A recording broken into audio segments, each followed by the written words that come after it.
Better to Burn, a novelette written by Mikhail Schutz-Rasmussen. Read by Philip Nathaniel Freeman.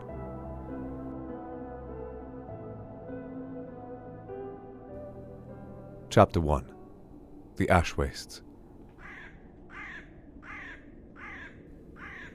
The problem with the ash wastes is that it's all loose ground and shifting ash. The problem with that is that I'm a fucking cripple. Walking is hard enough when your body feels like a sack of bones held together by sheer spite. But crossing the ash wastes from Valeswood to the Crying Sea, that's a special kind of misery. Still, when someone as gloriously magnificent as the almighty Azhûra Chûthalith gives you an order, you suck it up and get moving, no matter how loudly your old flesh and bones scream in protest. Every step sent jolts of pain through this walking carcass that I, out of old habit, tend to refer to as my body. One step and my knees threatened to collapse. Another, and I had to clench my arse cheeks tight to keep from shitting myself. I spat into the ash just to make a point. Blood came out. Fine. Normal day. Then there's the box. The fucking box. It was strapped to my back like a parasite, its weight pressing me down like it had something to prove. It dug into my shoulders, and the noises it made, scraping, skittering, like tiny locked-away devils testing their prison, didn't help. Every time it shifted, I winced, not just from the weight, but from the knowledge of what was inside. Oh, and just in case you've never been to this particular arse end of nowhere before, you should know that the ash wastes of Lók-Lalesh aren't just barren, lifeless plains.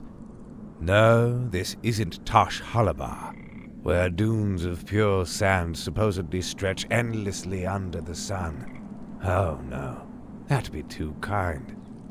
In the ash wastes, the sun doesn't shine. Never. And what grows out of the ground in the absence of light gets its sustenance from something in the darkness below. Some places, the ground itself moans when you walk upon it, like it's mad at you for dragging your limping old body across it. Faint plumes of ash swirling up like angry ghosts, threatening to choke you. Beneath the surface, the dirt isn't quite dirt, more like blackened pulp. And scattered across it are things that shouldn't exist.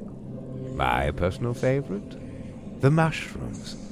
Some large as skulls, others grown to the size of small trees. Their caps glowing faintly with an unnatural light.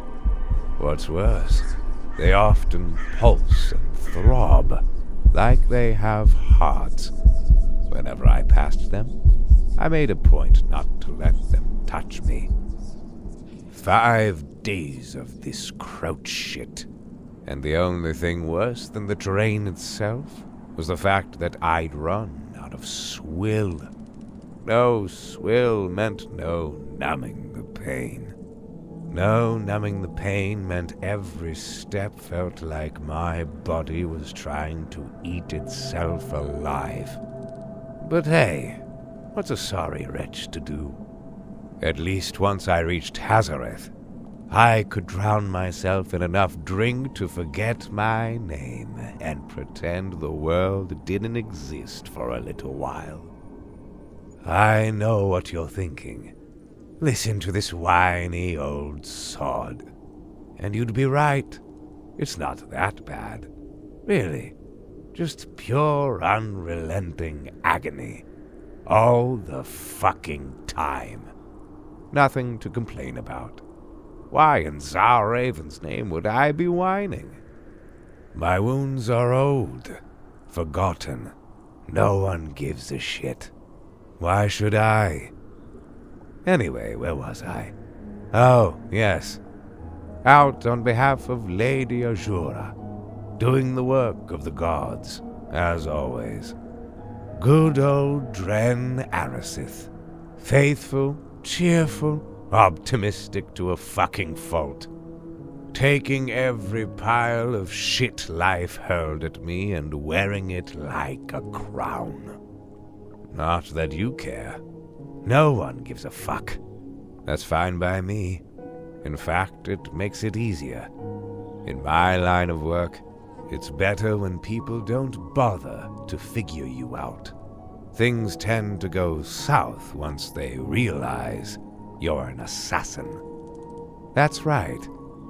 Just some bitter old cripple with a noisy box strapped to his back, limping through the ash. Nothing to see here. And this story? It's not even really about me. It's about the sorry bastard I was sent to kill.